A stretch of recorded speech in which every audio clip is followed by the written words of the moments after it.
Our next guest, hold on, I've got to pull up the bio so I get this just right. Um, Gerald Fischbach. Of course, he told me to call him Jerry. So, Jerry Fischbach is Professor Emeritus of Violin at the University of Maryland, which, of course, is a fabulous school of music. As violin soloist and chamber musician, he has appeared to high critical acclaim throughout North America, Europe, Russia, China, Malaysia, Australia, and New Zealand, and has recorded for CRI and Archive.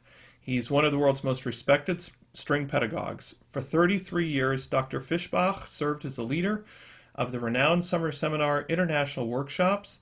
He is a former president of the American String Teachers Association. In 2013, he was given the Teacher of the Year award by the American String Teachers Association Maryland, D.C. chapter. In 2020, he received ASTA's National Distinguished Service Award. We welcome Jerry Fischbach. Hi, Jerry. Hello. He's in mute. Jerry's in mute. Lynette. We'll get him out of mute. Jason. There he is. There he goes. Okay. Well, again, good to see you all. Good to see you. Thank you for coming. Can I just say how I met you? Oh, please. Okay, so I had the good fortune to meet Jerry because I had discovered who Paul Rolland was one midnight in the middle of Colorado, in the middle of nowhere, when a man who was checking me into a little motel asked me if I'd ever been to Meadowmount, and I said no, and he said, well, I have. And then he told me that he had studied with Paul Rolland, and though he wasn't a very good violinist, he had been playing he had played the Berg Violin Concerto. So my ears perked up, and he told me that he was all his teaching materials were at the University of Champaign of Illinois in Champaign-Urbana, which was exactly where I was headed.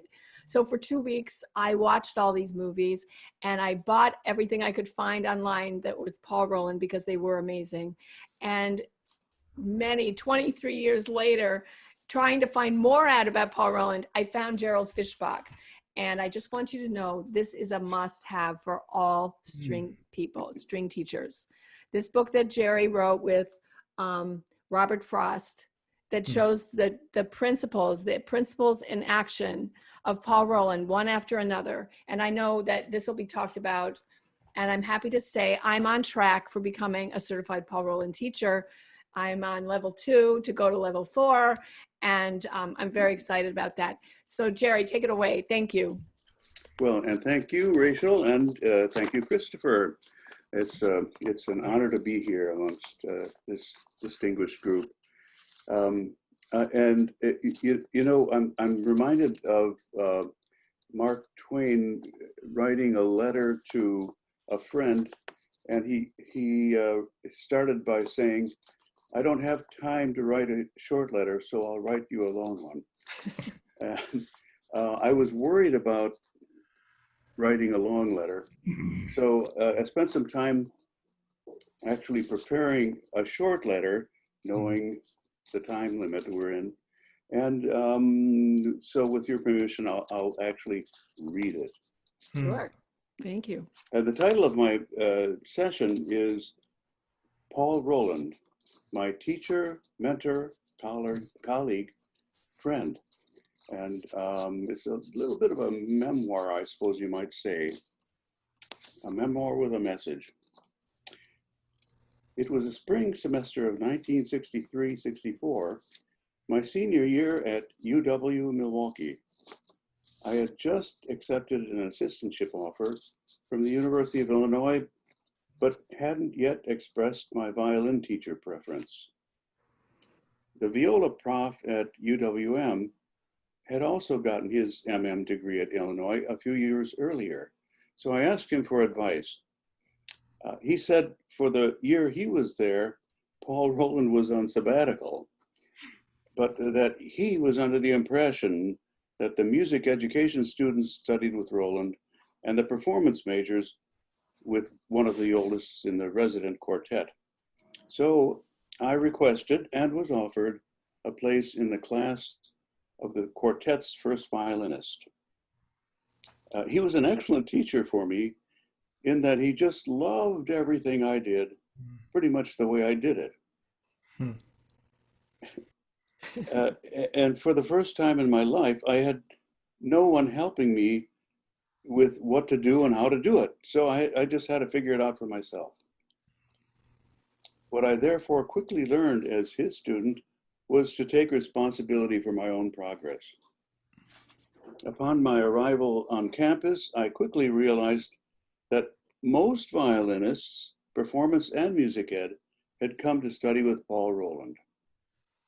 The quartet guys were underloaded and Rolland had a large overload. And he was dedicated to each and every one of his students. Rolland had come to this country from Hungary in 1938 as a member of a professional string quartet and stayed here due to the rising dangerous level of anti-Semitism over there. He arrived as a performer who taught and with time became a teacher who performed.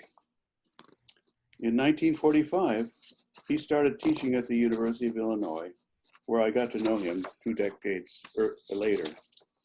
Early on, I had heard about his 2 weekly classes, Studio and Paganini. And with the permission of my teacher, I asked Professor Rolland if I could observe. He welcomed me as a full participant to both classes. His own students and he shared a common language, or maybe 3, touch, gestural, and verbal, that I began to understand in that first week or 2 when I functioned only as an observer. The earth-shaking kind of teaching he was doing was utterly new to me. Before my eyes, in the space of a few minutes and with just a few words, he miraculously transformed an eager young, barely Kreutzer studies level student patiently with a word here, a gesture there, a touch over there, into an accomplished Paganini Caprice player. I watched this miracle happen time after time with students of all levels.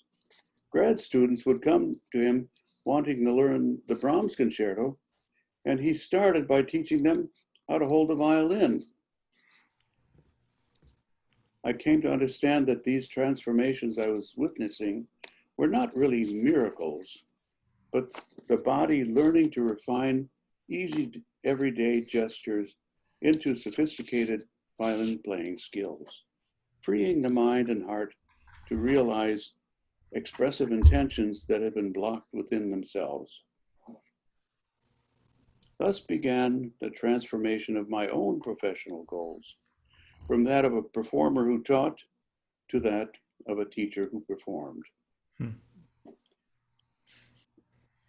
Undergirding Rolland's teaching was a deeply researched, profound understanding of human physiology, of how the human body functions most easily and efficiently as a violin playing mechanism. I had thought it was all about the hands. He showed me how it was, first of all, about the feet, about balance and motion, about power, the power and ease of arced pathways instead of straight lines and angles, how certain playing actions begin with a shift of body weight, how bowing and shifting and string crossing were about what you do with the upper arm before what you do with the hands and fingers, how in quick repetitive bow strokes and in vibrato through an energy efficient impulse release action, you get 2 for the price of 1.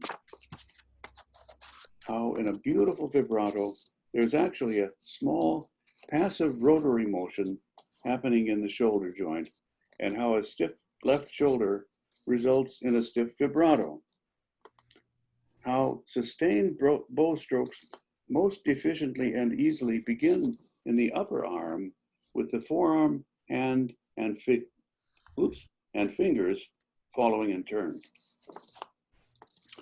And there's that magic moment at the change of bow stroke where, as the hand and fingers are finishing up the old stroke, the upper arm initiates the new. And for that moment, the bow arm is literally moving in two directions at once. Or should be. There are other ways, but generally they cost more in energy and the results aren't as good.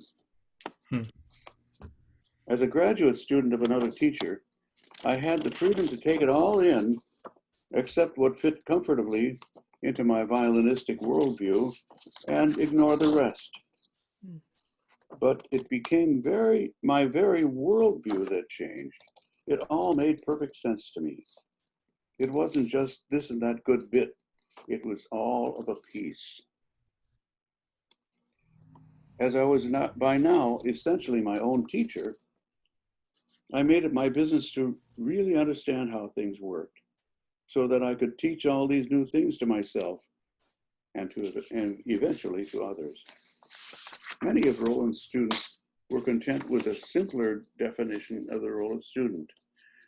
They would do what Rolland told them to do and become better violinists without really paying much attention to how it happened.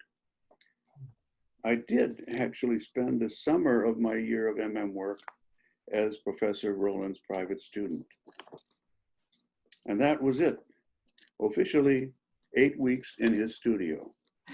In the years that followed, I would blush with pride when he introduced me as the student who studied with him for the shortest time and learned the most. Mr. Rolland continued as my mentor in those following years. We stayed closely in touch, and in time, my teacher and mentor became also my esteemed colleague, my best friend. In 1971, Paul shared with me his dream of an annual 2-week summer workshop in Europe and invited me to help him make it a reality. And so, in 1972 began International Workshops, an enterprise that would become a centerpiece of my professional life for a third of a century. One that I carried forward after his sudden, unexpected death in 1978, dedicating the workshop and my professional life to sharing with others the world over how, when executed according to scientifically proven physiological principles of motion and balance, string playing can not only look easy, it can feel easy. It can actually be easy. Wow, that's beautiful. And I know you've even done something that a lot of parents would really be envious of. Your son, I believe, is in the Metropolitan Opera Orchestra or one of those orchestras. One of them is? Yeah, okay, let me brag a little. Okay. Garrett plays with the Metropolitan Opera Orchestra, and Glenn plays with the Philadelphia Orchestra. And our oldest, Erica, was a ballet dancer, and finished her career with ABT in New York, and now is head of the Colorado Ballet Academy. Mm-hmm. She's a wonderful teacher and one of the best out there. Yeah, I wonder if the way Paul Rolland taught, if many of his students also became really fine teachers because they really had an understanding of the body in such a way that they could look at their students and really know what they were looking at, where the problems were, what to touch, what little adjustment to make. Mm-hmm. Oh, exactly. Yeah.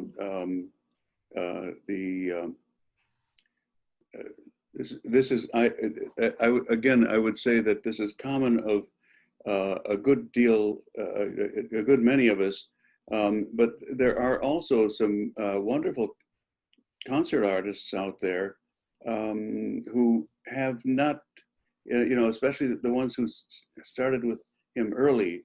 When you're a young student, you're really more in a tell me what to do and I'll do it mode, and And as a graduate student, of course, my natural inclination was to really know all about it, all about the how it happened. And so there are many of us now out there who are experts, I would say, in Paul Rolland string pedagogy, and others who are the beneficiary of that, without having really organized it all in their minds the way we have, some of us. Jerry, when he, and you can speak to your own method on this as well, when he would diagnose, let's say, a problem or a particular thing that he wanted to fix, was he diagnosing mostly from a sound point of view, or did he, I guess the question is, how did he perceive the things that he wanted to improve? What was was this primarily visual, or? Oh boy. Well, I have to kind of get into his brain to understand that well, but I think that it was both. He was, at that point especially, he was uniquely the world's expert at understanding the body as a violin playing mechanism. And so that was something he'd studied, and it was at the forefront of his mind. And I think that it was one of the first things that he looked at when he, there it is. He looked at it as well as listened to it. And of course, there's a connection. If you are not good at doing these things that are required to play at a high level, then you won't sound well somewhere. There'll be blockages, this place and that. Yeah, I noticed in my own playing when I started to do it, it was called Young Strings in Action was the book, and I loved that title because you could pretty much, and then your book even showed it even further with pictures, but you can see how all that he kept teaching to the end point with simple actions. So in other words, if you were further down to the end and you were hitting a block, you could also look back and see, well, what action is out of adjustment here? But when I got, when I ordered everything, I ordered a really fat manual, which was talking about it was impossible for me to understand from a pianist in France and his work in the body and somatics and that's why I went looking for you guys to get some clarity. And I was just that's what I was saying about Artistry in Strings, Jerry's book.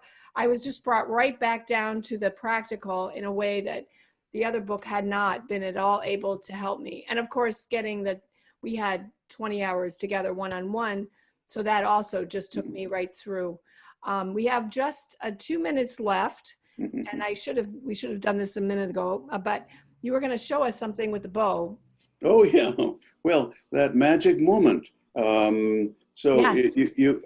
I can see out there in television land that you all have your air bows with you, and so let me invite you. I'm going to use my left arm to mirror, but let me invite you to take up your air bows.